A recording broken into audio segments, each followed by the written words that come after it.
Alright, what is up folks? So I'm live at Georgian College. So I was alumni here. I went to Georgian College from 2008 to 2020 and it is extremely windy outside. I'm going to move inside, but I'm going to share with you guys the greatest immigration scam in the history of the world. I don't even think it's Canada, and I brought up this topic many times. I think the most important topic for the upcoming election, whether you're living in the US or Canada, it's about immigration and the refugees and the intakes of international students. I want to explain to you guys step by step how this system works exactly, and who is profiting from this system, and how Canada has allowed millions of international students, most of them from India, to get permanent residence into the country over the course of the past 8 years. I will share with you guys every single detail. Okay, get ready for it.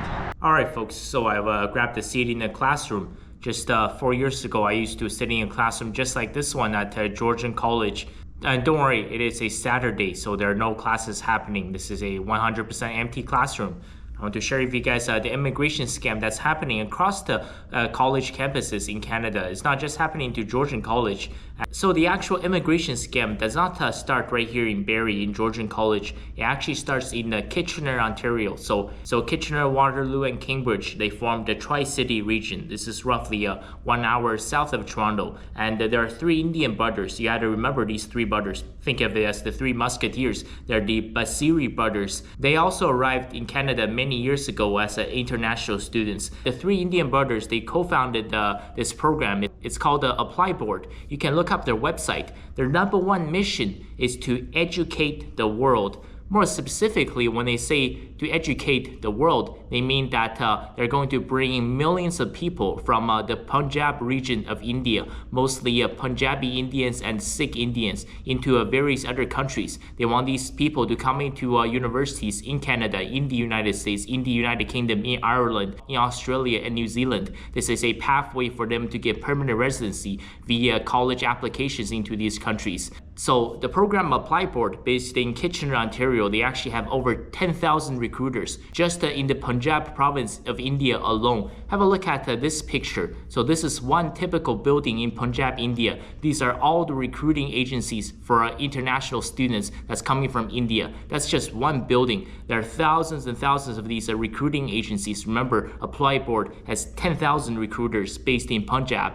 And when these students, when they're recruited, they're given one promise, that they need 0 proficiency in English. Yes, many of these so-called international students who arrive in Canada have 0 proficiency in English. They can simply pay a small fee of, let's say, $1,000 Canadian, and they will get their fake English proficiency certificate. And it is very obvious. And look at this shot I'm taking. So many of these students who come into these college programs where they have to use English to study, they have 0 proficiency in English. So they actually have to take courses in ESL, which is English as a secondary language. So at the same time, when they're at colleges, they have to constantly be taking these ESL classes because they actually cannot understand anything in class. So that's why a lot of these diplomas that's being handed out in these Canadian colleges, they're 100% fake. How can you earn a 2-year diploma when you have 0 proficiency in English, when you actually have to take basic ESL classes while you're supposed to be at school? And these ESL classes are offered at every single Canadian college, because the fact of the matter is that I would say roughly 20 to 30% of the students that's coming to Canada from India, from the Punjab province, they actually have 0 proficiency at all.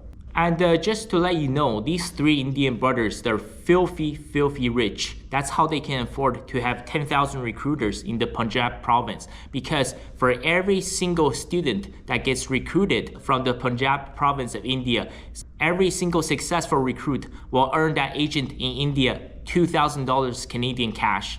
$2,000, you might not think that's very much, but think about it. If you're living in rural Punjab, that is a life-changing sum of money. That's why so many people are willing to do it. And they're lying to the locals there. They're saying that, oh, come to Canada, everything's cheap, everything is easy. Become an international student, and you don't have to graduate. This is a 2-year path to permanent residency. So a lot of these students who come over, they actually have 0 work experience, they have 0 educational background. Many of these people cannot even speak English. And the first thing they arrive in Canada, Canada is that they will go to these colleges, they will go to a place like the office of the registrar, and they will pay their tuition. However, many of these Indian students, after they pay their tuition, it could be $30,000 a year. Remember, the reason why Canadian colleges are so desperate for these students because this is a cash cow. Right now, Canadian colleges are making $22 billion a year from these international students because they pay 3 times tuition versus domestic students. Once they pay their $30K, they just simply disappear and they will go work at Tim Hortons or KFC or McDonald's or become an Uber driver or work at Skip the Dishes. And once they work 1,560 hours, they will have accumulated enough hours to apply for permanent residency. They go to the Department of Immigration, they pay $1,050 and they're a permanent resident.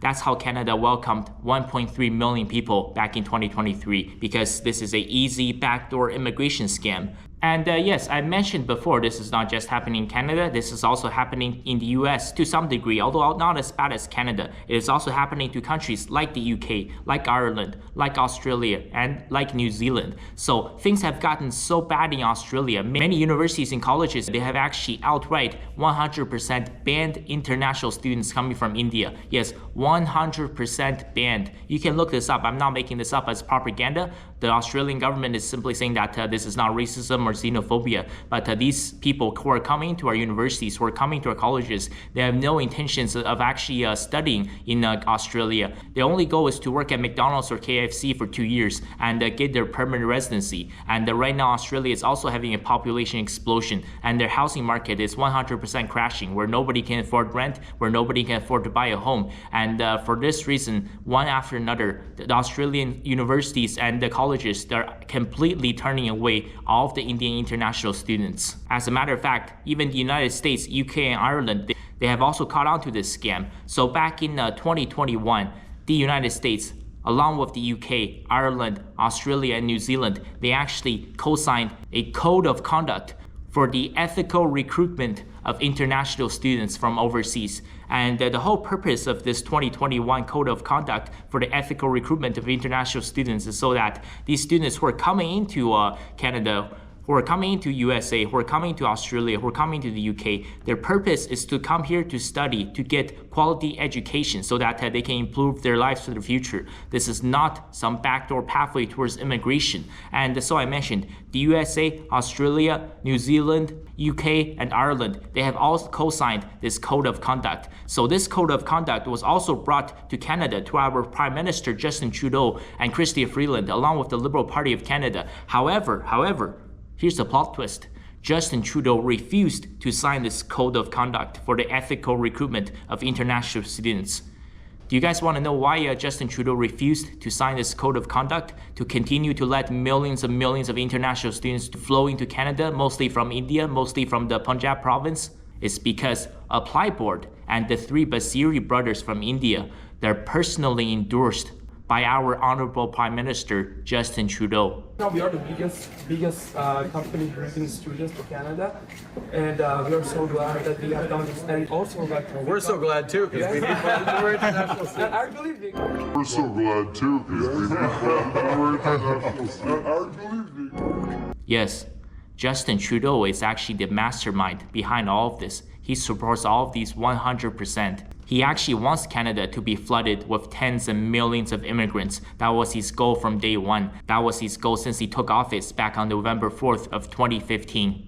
And that has not changed. The reason why the 3 Basiri brothers from India, who are now based in Kitchener, Ontario, who founded the Apply Board, the reason why they have been so successful, the reason why they have been able to hire over 10,000 people to recruit students from Punjab, India, the reason why Canada has a massive housing shortage, the reason why the average rent for a 1-bedroom apartment in Toronto costs $2,744.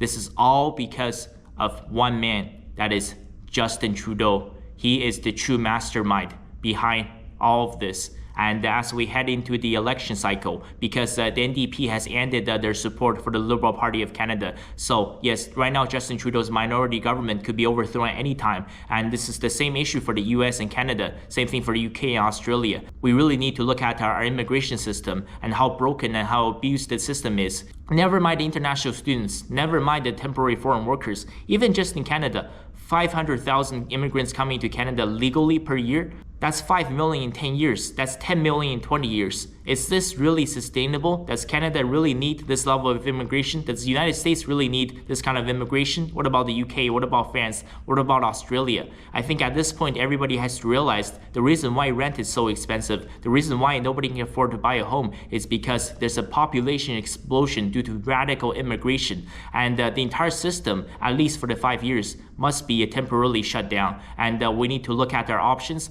and we need to look at the future projections for this country. How many immigrants can the system actually handle? What about our healthcare system? What about our education system? So if you're a Canadian watching this, your number one priority for the next election should be to absolutely destroy the Liberal Party of Canada. We're going to take down this fake communist blackface clown, and we're going to deport him all the way back to Havana, Cuba. That's what must be done in order to save Canada. We're so glad too, because we need more international students. I believe We're so glad too, because we need more international students. I believe